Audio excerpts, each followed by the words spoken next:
Minecraft mobs, but with a twist. What if they were designed by Nintendo? The goal is simple. Take the design of a Minecraft mob, then redesign them into the style of a typical Mario enemy, and then make them a real 3D model.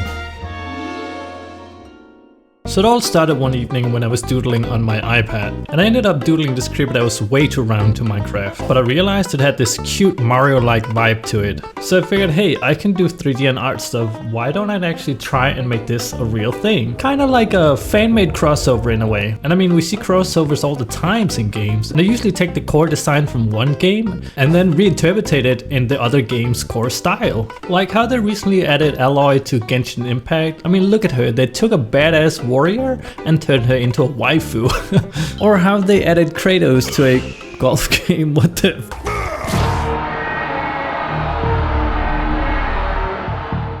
The first mob I want to redesign is the Creeper. I wanted to do a new sketch of him just because the first one didn't feel Mario-like enough. So I gathered a bunch of reference and started doodling.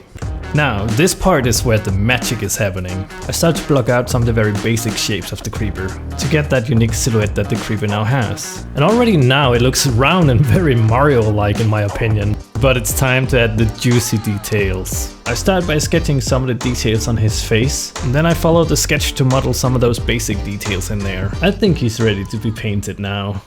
This guy was pretty straightforward. All I had to do was add a plain green color, paint in some of those shadows, and lastly paint some details in that gave him that creeper-like vibe. And here we go. I think he turned out so cool. But I'm not done because we're going to redesign one more mob. But before we do that, I want to see how the creeper would function in the world of Mario. A default creeper would be pretty straightforward. He would spot the player, chase him down, and go boom when he's in range. But what if we gave the creeper wings? Kinda like a flying Koopa Trooper. Well, the main objective of a creeper is to creep up on you. So what if a creeper would be soaring the sky quite high, and then come falling like a bomb when it spots a player, only giving the player maybe a few seconds to react? But Minecraft itself has its own variation, the Charged Creeper, which are even more powerful than a normal creeper. So for the Charged Creeper, I feel like we should give it a bluish tint, really make it feel like it's charged up with lightning. And the Charged Creeper would chase down the player like a default creeper, but in a way more aggressive way. So that's already 3 creeper variants, but I think it's time that we redesign the second mob now. The next mob that I want to redesign is the Ghast. I want the Ghast to feel like it could almost be a Boo-like enemy, but still keep it very Ghast-like. I first model out the basic shape, then sculpt some of the details in there, clean the model up a little bit, then give it a pretty coat of paint, and lastly I give it some sweet animations. And here it is. Look at this good boy. I really like how he turned out, but I think we should take a look at how he would function in the world of Mario 2. A default Ghast would be flying around randomly within a confined area. Whenever it spots a player, it shoots a fireball at it.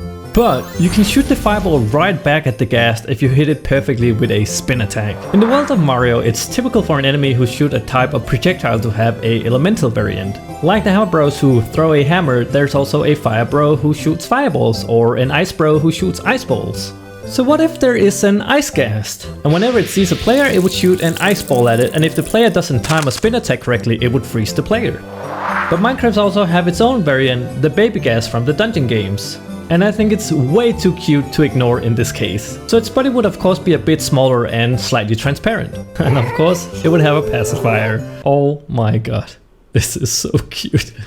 So there it is, our 3 Ghast variants. To be honest, I was a little nervous about this type of Ghast design, but I think it has that very Mario-like vibe to it. It's a bit silly and cute at the same time.